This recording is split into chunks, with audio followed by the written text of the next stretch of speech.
let's hop into some stats. Alright, let's hop into some stats real quick. Read 28 books, 9,814 pages, 0 hours of audiobook. I do listen to audiobooks, but I don't keep track of them.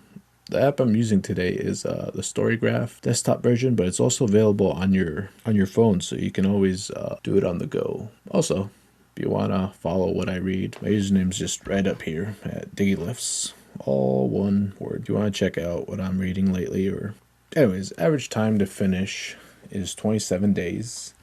Type of moods that I read, a lot of reflective stuff, some emotional stuff, dark, mysterious, informative, tense, and down the line. Moving on to pacing, pretty evenly distributed, and pacing is so subjective you can't really tell.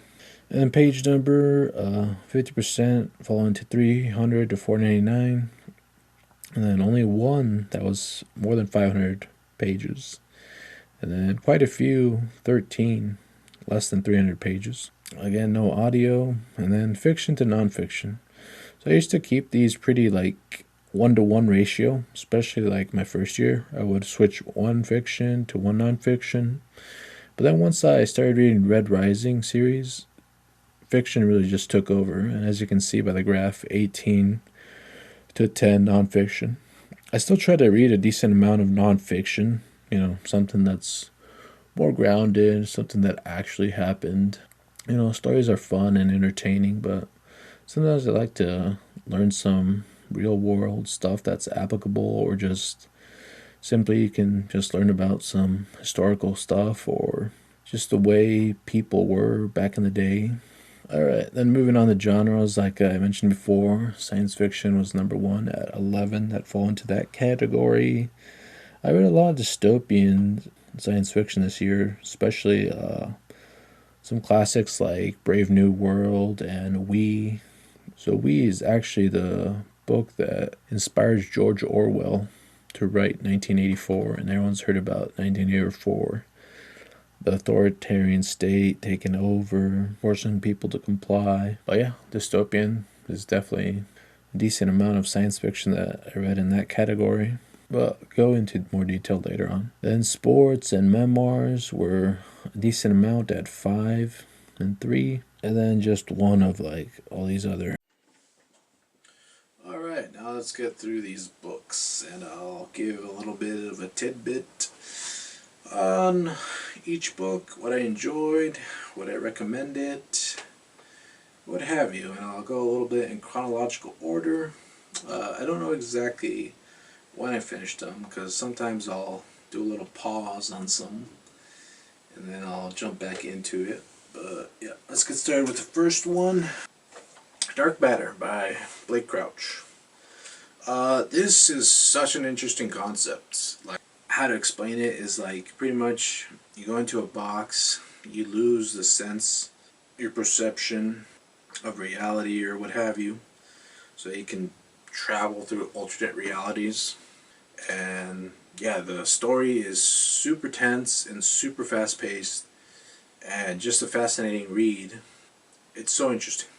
Highly recommend. One of my favorites by far this year. Next up, Leading Quietly, an unorthodox guide to doing the right thing. So this, oh boy, this was a grind. It was a gift, so then I felt obligated to read it, but really I should have quit, because it was very slow paced at times, and then some of the subject matter about like taking your time, being a realist instead of it was pretty much like a bunch of case studies about how leading quietly, quote unquote, is a better way in how to express leadership and stuff. But really they were just all kind of very vague and, kind of not really that interesting per se. It's not like it gave you like how to lead quietly. It just kind of gave you, here's a situation, and then kind of like retroactively like said, alright, they did these steps, so then by that they were practicing leading quietly. But yeah, Yeah, very hard, very slow paced at times. Uh, but it was a gift, so I decided to the least I could do is read it, even though that person probably doesn't even know that whether I finished it or not, and probably doesn't really care. Just textbook, nonfiction, Thinking in Bets by Annie Duke. This one had pretty interesting concepts. It relates a lot to poker and how, and they obviously there was a poker player who wrote it, so obviously very biased. But they're saying how poker is like one of the games that is like perfect in like the what is it, perfect metaphor for life, because there's so many decisions that you make and there's so much uncertainty, just like in life. Oftentimes there's so much uncertainty that you just don't know what's happening actually. So very fascinating read, and very like the one concept I really took home is resulting. So the example they give in is, so it's like resulting, it's when you look at the results and then that determines whether you made a solid decision or a bad decision, quote unquote.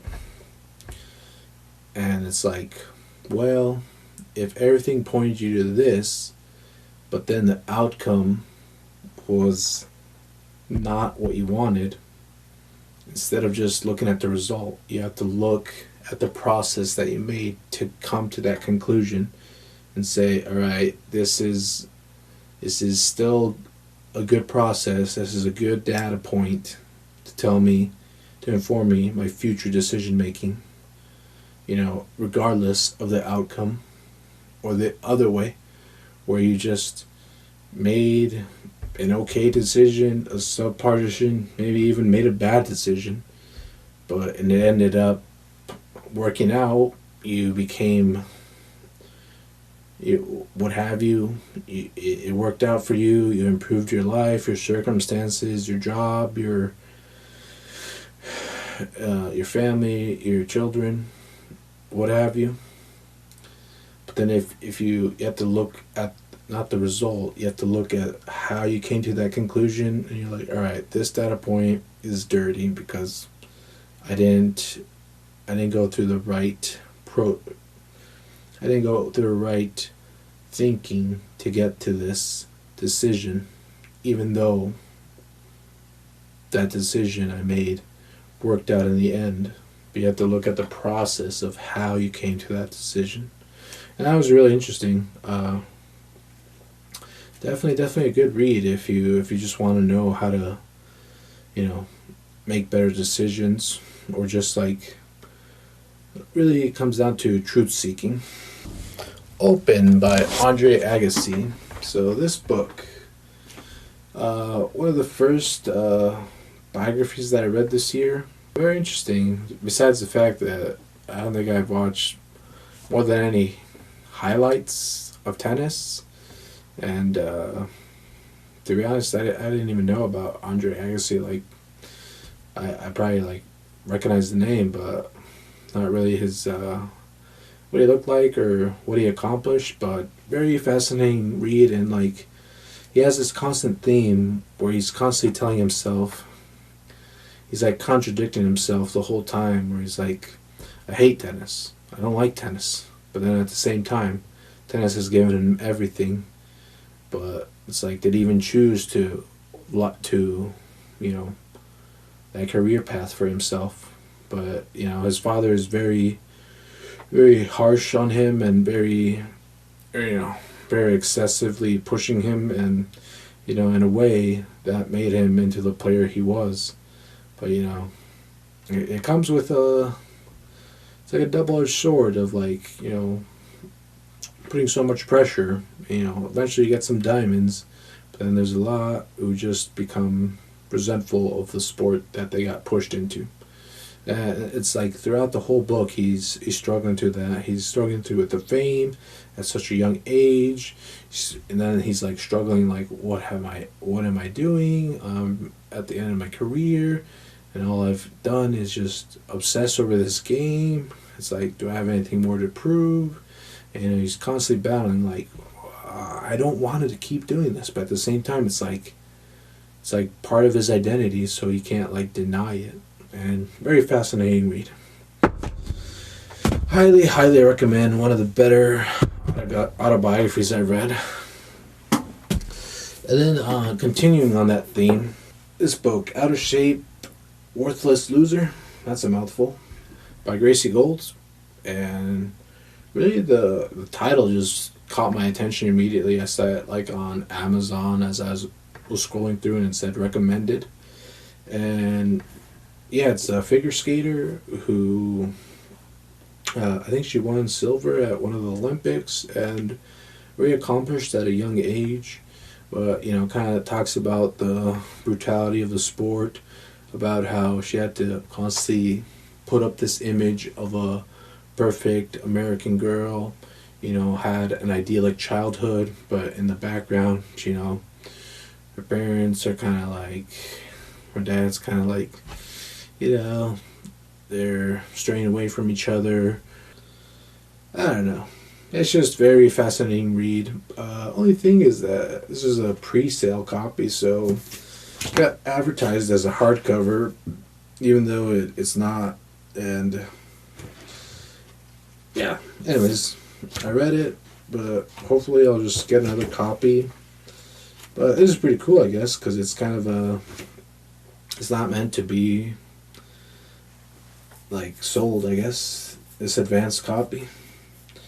But still a fascinating read, even though like I knew nothing about figure skating.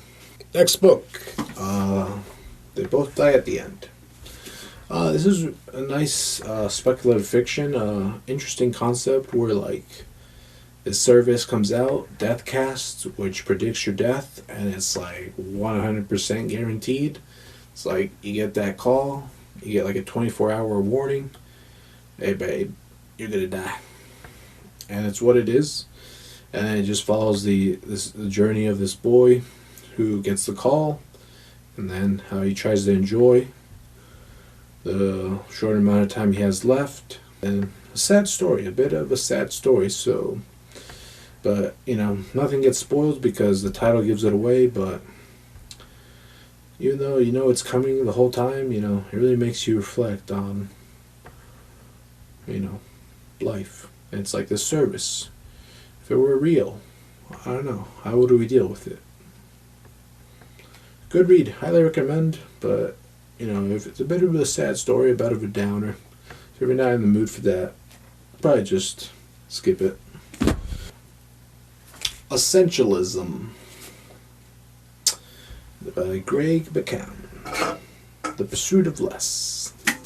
Yeah, Essentialism. So usually when I read nonfiction, especially self-help or like stuff like this where it's like very big concepts or, you know, kind of applicable stuff, I take notes. But this one was one of the first ones where I kind of just sped right through it, and I just didn't take, I think, any notes at all. Maybe took like one or two like quotes or interesting concepts, but it's pretty much just about really concentrating your efforts into one thing that's going to push you forward, versus instead of trying to juggle like so many things and trying to multitask and try to get everything out of life. It's like trying to do this practice of choosing, you know, one single goal and really concentrating, really taking your time and to like outline what is it that you're trying to accomplish, and then, you know, putting your focus on that versus kind of like going all over the place. I want to do this, I want to travel, I want to have a family, but I want to start a business, but I want to move to a new state, a new country, what have you. You know, it's like if you just like take your time and then focus on one thing, it's like once you get started in that direction, because right, all your effort is concentrated, your trajectory will move a lot further than trying to just constantly. A good illustration right here. pretty much sums up what the book is about.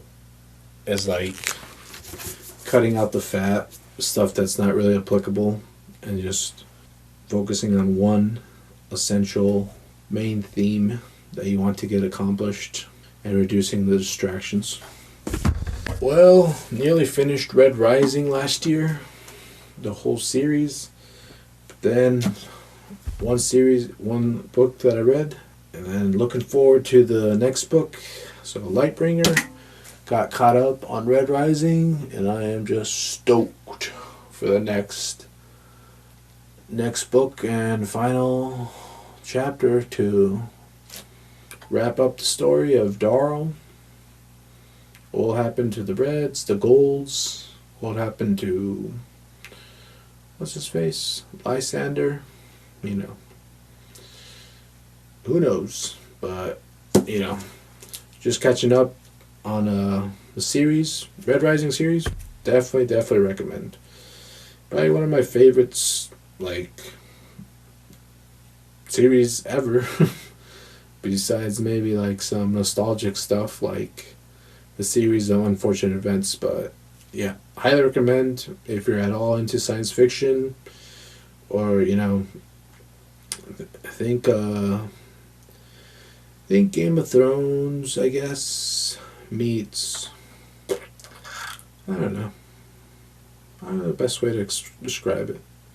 I guess it's oftentimes described as Hunger Games meets Ender's Game with some Game of Thrones. It's pretty much Space Vikings, but highly recommend. If you get through the first trilogy, the first 3 books, you gotta hop over, because that's when it really gets going. Next up, we got Never Let Me Go by, what's his name? Kazuo Ishiguro. Probably butchering that. Kazuo Ishiguro. Yeah, I found this, I don't know, the little spiel was pretty interesting about how these clones live in this dystopian world, but the more and more I got into it, I don't know, it was like, at the same time, very, like, kind of dry, like, not much, and it was just kind of like these school that has a bunch of these, children, and that they're raised, and then there's like a mysterious woman who comes and looks at their artwork, and I was like, what is this about? And how they slowly trickle that it's like they have to make their donations, and they're like, oh, okay, they're like bred for organ donation.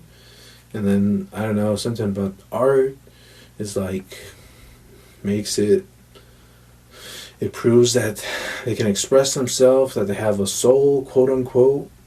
And then it's like they slowly accept it, just the way they are. It's like they know they can't reproduce. They know that they're just meant to be organ donors. And then they do it, and then they have to take care of the donors, quote, and be like nurses at the facility. It's very weird and very, very slow pace. So, yeah, I didn't really enjoy it. But maybe on a reread, I would appreciate it more. Who knows? And then continuing on that clone theme, The Similars.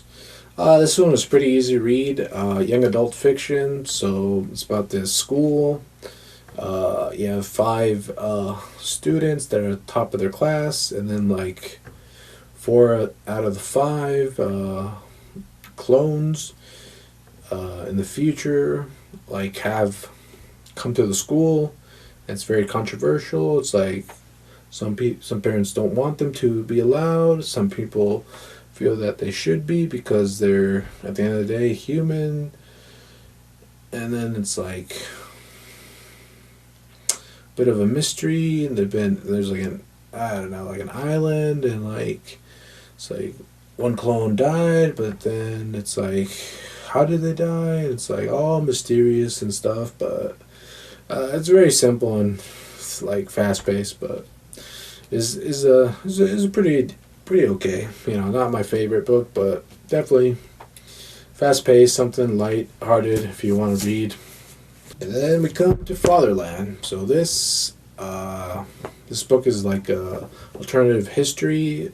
It's like if the Nazis won World War II and Hitler got his way, and then he recreated Berlin in the way he wanted to, and it kind of explores that world a little bit. And then it's like a mystery thriller with a cop trying to reveal like this murder. It's like, why did it happen? And then these other important high ups start getting murdered, and then he tries to reveal, at the same time he's like on a tightrope, but at the same time he has to still be loyal to the country, but at the same time he's trying to like expose the secret. And overall it's a very fast paced, definitely interesting read, and it's definitely like mind boggling. It's like a what if situation.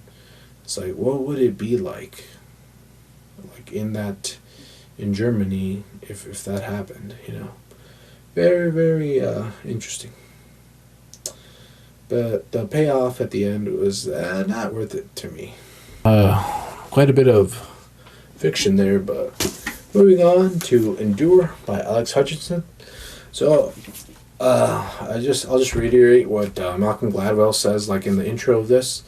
It's not just a running book. It's like if you have any interest in like fitness or like distance of any kind, or just really feats of like crazy endurance, or just the breakdown of what the limitations are to the human body when it comes to enduring like long bouts of physical exertion.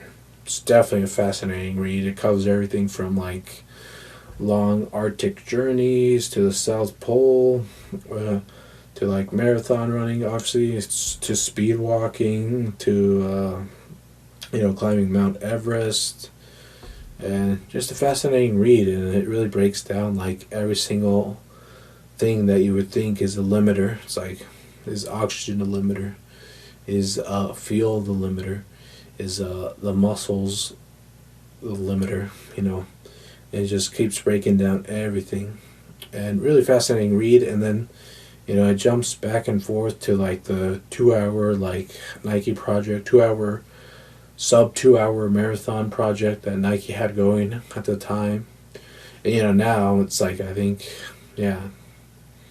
people have broken the 2-hour barrier in the marathon, which it seemed impossible. There were like, there's a little background on like how some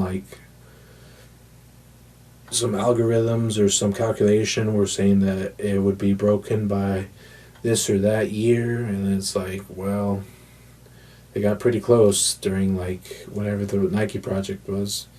And pretty good book. Highly recommend if you have any interest in any kind of endurance sports, or just how these people endure such long bouts of running, cycling, or just walking up a mountain. Highly recommend. Bit of a slow read if you're not really like into fitness at all, but highly recommend. Next up, Trio. One of my favorites, and this was such a weird way that I found it. I was just scrolling through Storygraph, the app that I used previously, on my phone, and was just looking at something that was similar to this, similar to that, and then I just went down a rabbit hole, and then this caught my attention. I was like, the Trio, huh? And it was set in like, was it set not in Germany, but it was set in whatever, Sweden or one of those Scandinavian countries. And then it's like really fascinating how like their culture is kind of goes into a little bit of that, like some college kids having this like love triangle, and I was just like, oh, this is interesting. And the whole like, I like looking at it retroactively, which because like at the beginning you go and meet like the daughter of one of the pairs, and then you're like, oh, you're going back, and I don't know. Yeah, it's kind of like it's not like very like romance heavy, but there's a little bit of that. But I just really enjoyed it. Like the characters felt so real and something about it felt like nostalgic for some reason, even though like I've never even been to any part of Europe. You know, just I kind of it hit a chord with me. I don't know why, but definitely one of my favorites. I recommend if you at all like anything like that. What made Maddy run? This, oh man, this was a bit. There's a moment where it had me tearing up, and I was reading it at work, and I was like, well, I gotta shut this book because otherwise it could be crying in the middle of the lunch table.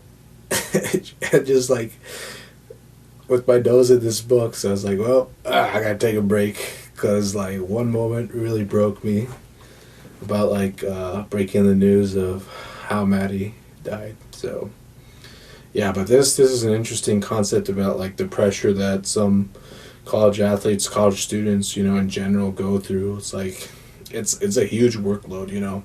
You're pretty much like a professional athlete, quote unquote, but I think during this time, I think it was in 2017, so I don't think there were the NI, was it the portal and all that NI, how they can like now make money off their image and what have you and gain sponsorship. I don't think that was available, so you know the huge amount of burden that this girl went through, you know, go to an Ivy League college, you know, and just so much pressure she put on, but and then like the mental struggle she was going through was just brutal. And it's, you know, it's even if the outside surface, you know, area looks fine, you know, deep inside, you know, someone could just be going through a storm inside their mind. So definitely very interesting, and you know, it makes you really reflect on like the amount of pressure some of these kids go through, like at such a young age, especially because, as the author states, sports is like unlike any other like thing where you immediately get like put on a pedestal. It's like, whoa, you can do this or that. Oh, you're special, and you get rewarded for that. And you know, at such a young age, it becomes your identity. And you know, once like you have to, life starts happening, and it's like you start losing that. You're like, well, if I'm not good at running, or if I'm not good, or if there's people that are even better than me, I'm like, what am I doing this? Am I even good? Should I even pursue this? You know, it's a very, very interesting read, that's for sure. If you have any interest in like, you know, mental health and sports pressure and just young coming of age story. But definitely brutal because the whole time you're just like, what? How could this happen? On with more sports memoirs. So here we got In the Wire They Can't See You Cry. Amanda Beard, very accomplished swimmer and very, very popular in the early aughts. I think her first Olympic was like was it the 96 one? I think it was the 96 one. And so she got such a young age, 15 years old, and, you know, like at the very beginning, I'm like, oh, wow. This is almost like the previous book that I read. It's like Picture Perfect Family. All of a sudden, bam, slams. Well, actually, her parents got divorced, lives with her father. Her father's not very, per se, like, savvy in how to raise a daughter on his own. You know, like, there's one funny story that it's like, I think she's like either eating like a bowl of like some like a salad, a huge salad bowl, or like eating sandwiches, or like eating some junk food, I forget. But you know, it's a very interesting story of how like at such a young age, again, like just the amount of pressure that she went through, and like the mental struggles that she went with, like her body image, her like becoming a mother, and then like, you know, kind of taking a hiatus from like competitiveness, and then all of a sudden getting back into the swing of things. But yeah, pretty good read. We got The Perfect Dandy. Yeah, this is a little bit of a thriller, kind of horror. Pretty much It's funny how, because like at the beginning, it sets out the scene immediately, and then you kind of like learn, and then like about this nanny, and then slowly over time you're like, oh, you see the breadcrumbs, you're like, oh, what's happening, but even though the ending was already revealed at the very beginning, you're like, oh, this is it feels ominous, it feels creepy, it feels disturbing, and it is. But then at times it's like, oh, look at this nice little family with a perfect nanny, and then you're like, oh, there's some darkness there. Very interesting read. A little dark. So yeah, proceed with caution. Sea of Rust. Next up. This is a pretty movie-esque book. I mean, the scene is set out like how these robots are like taking over the planet, and like it's been like 20 years or so since the last human survived, and then these robots become have this great threat of the AI, which it becomes a hive mind, and there's a bunch of AIs that are competing, and then it's like once you join, you become part of the hive, and there's no individuality, but then at the same time, then you can't die, and you can just keep trying to convert people, and it's quasi like religious and a little disturbing, and you're like, and then you kind of see how humans, a human aspect in these robots, even though the whole time you're like, well, this is a machine, this is a program, and very action packed, it just goes from like one thing to the next to the next. Fascinating read. Very interesting, especially if you like dystopian like settings or anything like futuristic like that. Very, very interesting. What do we got here? Oh, this.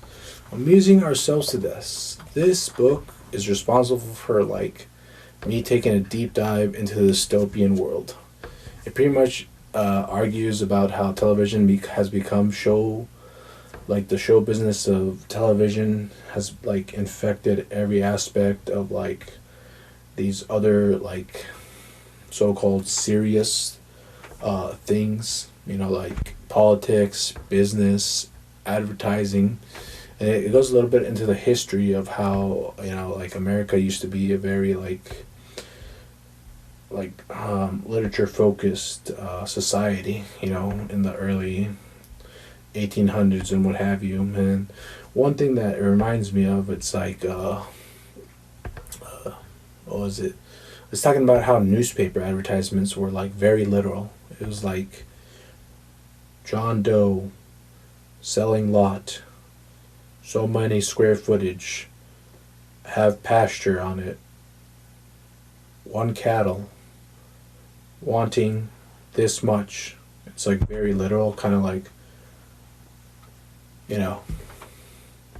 but now it's kind of like selling like mouthwash to get rid of that gingivitis. It's like gingivitis is just a made up term that was coined in order to like manipulate people to like have a want to reduce their quote unquote bad breath. And it's like, how like everything has been manipulated to grab your attention and for a short amount of time, but not really give any substance behind it. People, cautionary tale of power, greed, and loss of idealism. So this one is pretty much just going into Facebook and kind of like the international policy. It's got a New Zealander who wrote it, kind of an outsider from like as a non-American, and just kind of details like how these people, quote unquote grown-ups, think they have all the answers, but then at times they're just being reckless and just trying to go for the greed amount they're just trying to grow Facebook at any cost and not really caring about the ramifications that their decisions have. And then sometimes, in other countries, they get people jailed because of the decisions they made, and kind of just being calloused about, like, oh, yeah, oh, you were jailed because and you stood up for us, cool, but then not really caring about the individual, like that person had to literally, like, be jailed because of the decisions they made, and kind of just being like flippant about it. And how kind of it's like very disturbing how they can just make these very consequential decisions but not really take into account all the, not take into account the amount of harm that they could be doing and what have you. In the Myanmar, Cambodia, no, I forget which country, but that country where like started riots, and then they just kind of said, try to wipe their hands clean. It's like, nope, we weren't part of that. They might have used Facebook to organize, but at the end of the day, we did not incite violence. We did not incite this. We, could have lost, cut access to Facebook to reduce the possibility of riots, but at the same time, they're like, we had no responsibility. It's like, what? It's interesting reading. You get a good amount of like odd stories and like the quirks that these higher ups at Facebook have. Alright, Planet of the Apes. You've probably seen the reboot of this with James Cameron. No, with James Franco. But this blows the movie, the reboot, out of the waters. I mean, personally, me, just like just the very beginning had me instantly hooked about like traveling to this planet, and like the twists and turns, and like, how it's kind of like a commentary on how humans treat like other animals as testing subjects, and kind of like, you're a lesser being, so it's like, does it really matter? It's like, but then this flips it all on its head, and then it's very hierarchical. Like, the orangutans are kind of like the intellectuals, the academic ones, and then the gorillas are like the militant ones. Very brute force, and then you have the chimpanzees that kind of in the middle ground. Kind of goes into class and a little bit of that. But yeah, I guess some people found it very like disturbing at times because it is a bit dated, so it's a bit like misogynistic, or like very... Okay, recording this video in 2 parts, so obviously different day. Forget where I was at. I was either on Discontent or Planet of the Apes. Yeah, Planet of the Apes, really enjoyable. Much better than the classic movies anyways. The modern retake on it, definitely interesting. It's a genetic drug, and this is totally like otherworldly. Discontent. Now Discontent, is just a funny, kind of dark humored office, workplace, bitter woman, just everyday mundane office job at an advertisement agency. I found it funny and, at times a little dark, but humorous in the end, and Espanol, very relatable. A lot of people have mundane, boring jobs. Next up, we got 5 Years. This is a bit of a romantic novel, kind of with like speculative fiction. Pretty much a woman gets a dream 5 years down the road, totally different lifestyle, totally different man that she's with. And then she travels back. It's like a dreamlike state that she went to, kind of future. And then slowly things start to play out exactly, so that things start lining up. And then she discovers that she's not in the past she wants to be. Very reflective. She has a friend. There's a situation there. Then she eventually does break up with her fiance at the time, and then it plays out those events, and then at the end, very kind of reflective and uplifting. To not take life for granted, and the interesting concept. I'm just not the target audience, so it was okay for me. Next up, we got a Hugo Award winner. The Stars Are Legion. So, bit of a sci-fi space opera. Obviously, Red Rising really got into sci-fi.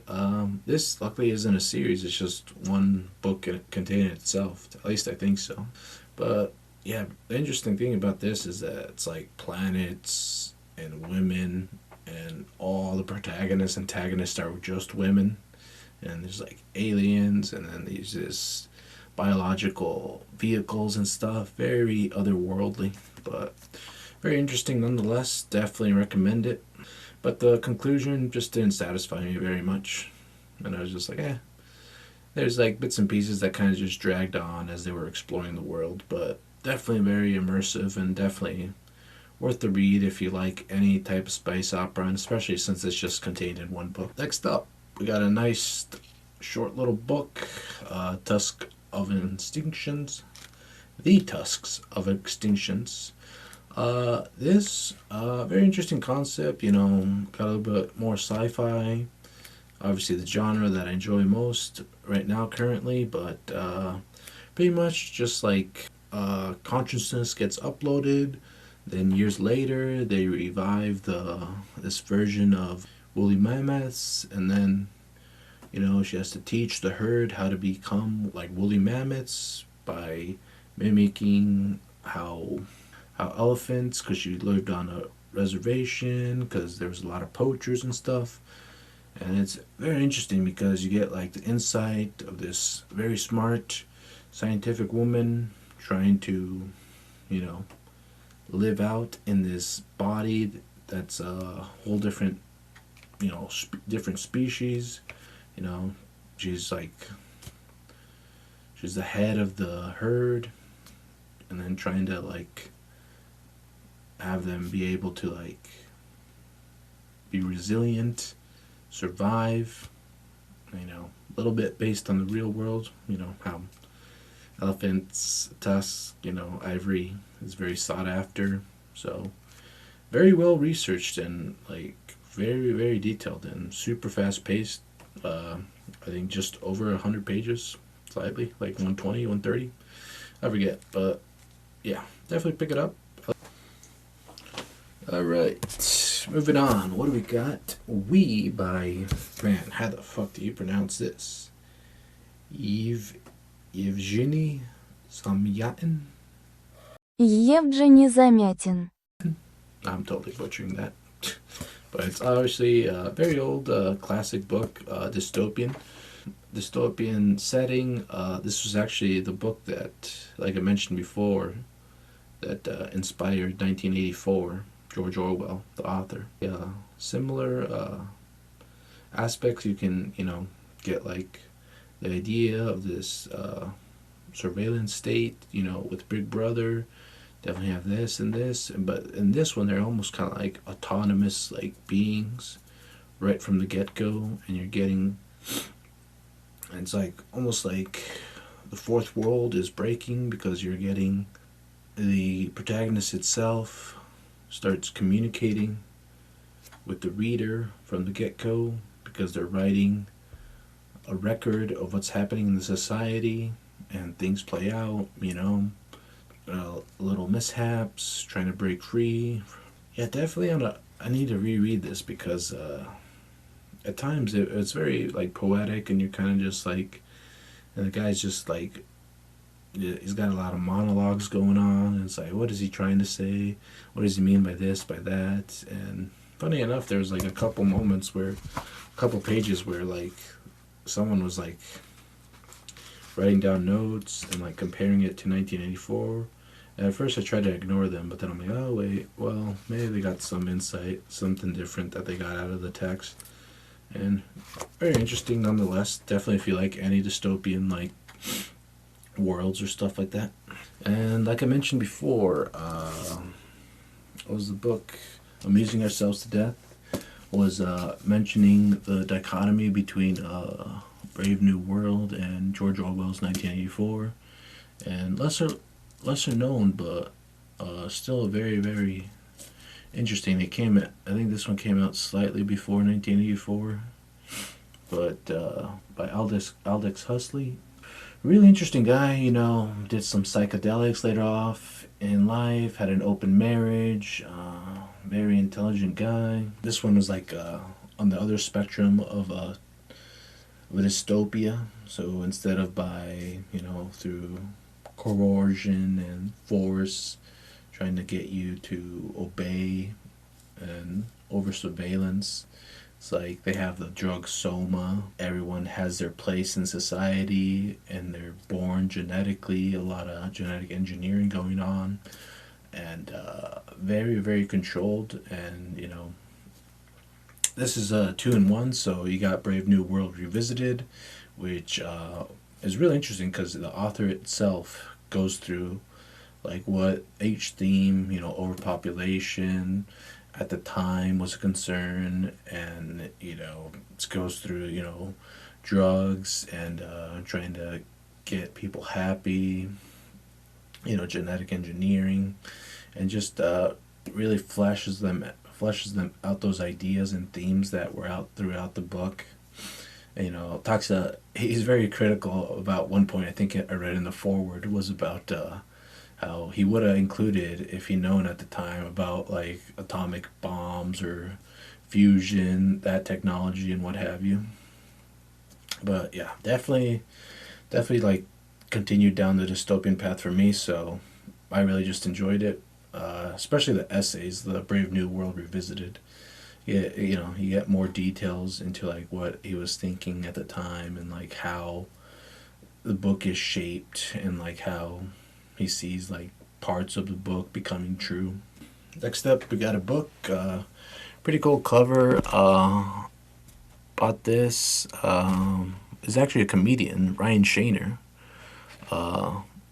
Yeah, like I listen to a lot of podcasts, especially comedy podcasts like Legion of Skanks, Real Ass Podcasts, you know, all that stuff, Gas Digital content. So he was plugging this, and I was like, "Ooh, he's got a book. Let me check it out." And this is kind of like a horror slash funny book.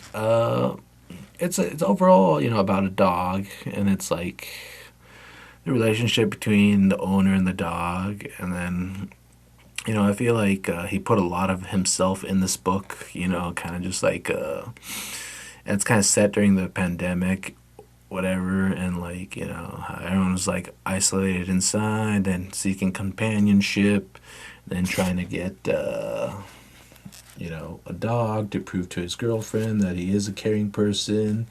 In the end, he's just, you know, always constantly trying to care for this dog, and this dog has weird supernatural powers, and at times very gruesome things happen along the way. Yeah, I'd definitely pick it up. A little bit of a collector's item if you want to get the one that he hand draws the covers. Otherwise, the other cover, regular version, is pretty cheap. I think it's only like $12 or so. Last up, well, certainly not least, is Recursion by Blake Crouch. So I started this year reading Blake Crouch, Dark Matter, and I really enjoyed it. I don't even know why I didn't pick up immediately. I think I was just so set on getting the hardcover, but then I was like, I don't want to dish out the money for the hardcover because I think there wasn't available like online at the thriftbooks.com where I usually get all my books. So I was like, nah, I don't want it. I don't want to get into another Blake Crouch book. And then I was like, you know what? Let me just pull the trigger because it just sounds so fascinating, and it was like pretty relatively cheap. I think I paid like $5 for this. So fine, I'll get a soft cover, I've softened up on the idea of having, a mix of both soft cover and hardcover, even though I still strongly prefer hardcovers. But anyways, back to the book. This, very set up, similar to Dark Matter. You get this technology, pretty like pretty interesting idea, and then like you get these characters that are really built out, like their lives, and you feel them, and you almost like, and at times you want the technology to be true, but this one's pretty much about memory and how you can travel back through memories somehow, and then you can alter the timeline, and then there's this like other person who discovered it initially, and then he's giving away the technology. He wants to be like, altruistic and say, no, we all need this technology, we should all have access to it. But then things start going sideways.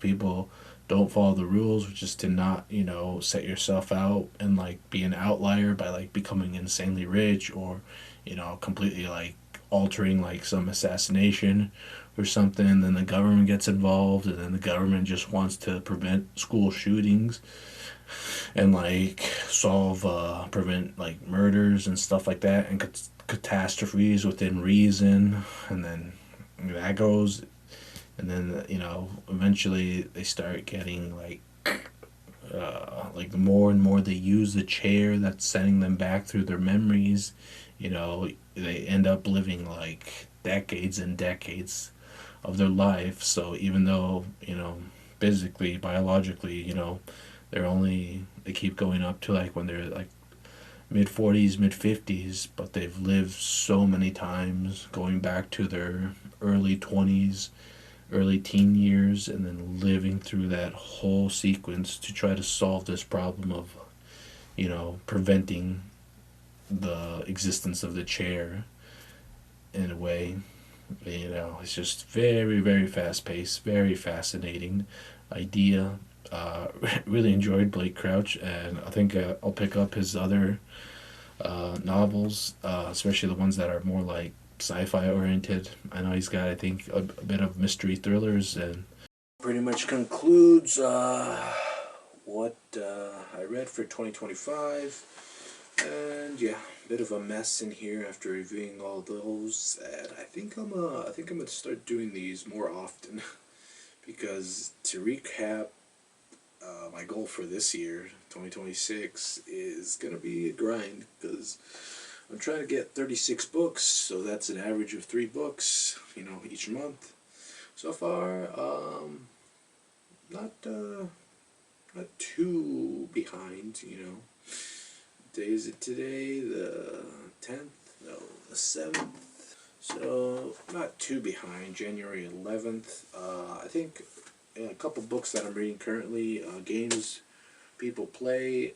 Kind of a psychological book about how humans work, how they interact and play these games. And then games are kind of, not defined in the sense that they're fun and stuff like that, but more along the lines of how every interaction is like mediated through 3 different ego states, either like the parent, the adult, or the child. And there's a subconscious, like, at the social level you're saying this, but at the psychological level you're kind of like layering stuff in between. Very interesting book. Borrowed this from someone at work. And a couple other books that I picked up. Endgame Enigma.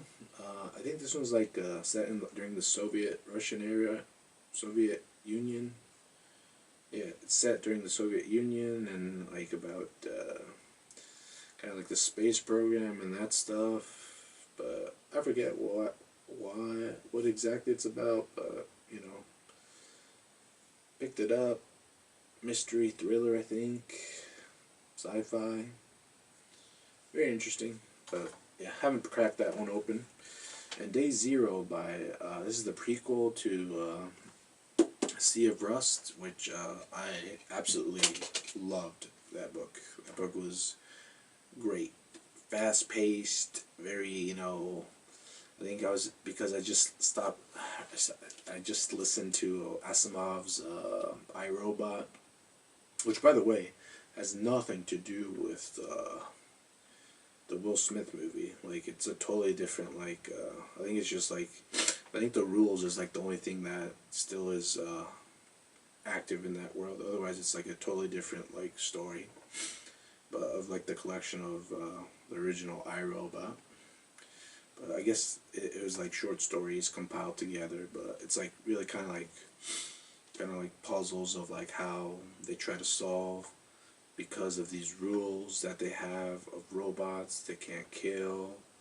You know, they can't obey, and they have to obey an order unless it puts them in harm or a human in harm, whatever.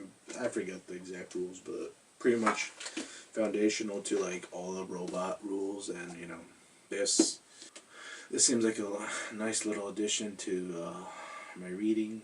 Pretty much, it's Calvin and Hobbes try to survive the apocalypse of robots kind of abandoning their owners and stuff, and you know, becoming free. So, yeah. Future plan. I don't know. I guess I'll either do more book recaps, maybe do more lifting stuff, but yeah, pretty much this was usually a lifting thing, lifting channel, especially a lot of weightlifting. But recently I've gotten into a lot more cycling and you know, stuff like that. And resistance training is almost taking a back burner. But yeah, maybe I'll do some chess stuff. I don't know. Review like Levy's Gotham Chess's book, or maybe his website Chessly, and how that's going. I don't know. Anyways, thanks for watching. Don't like, don't subscribe. Nothing matters. Nobody cares. Truth of the situation. Goodbye.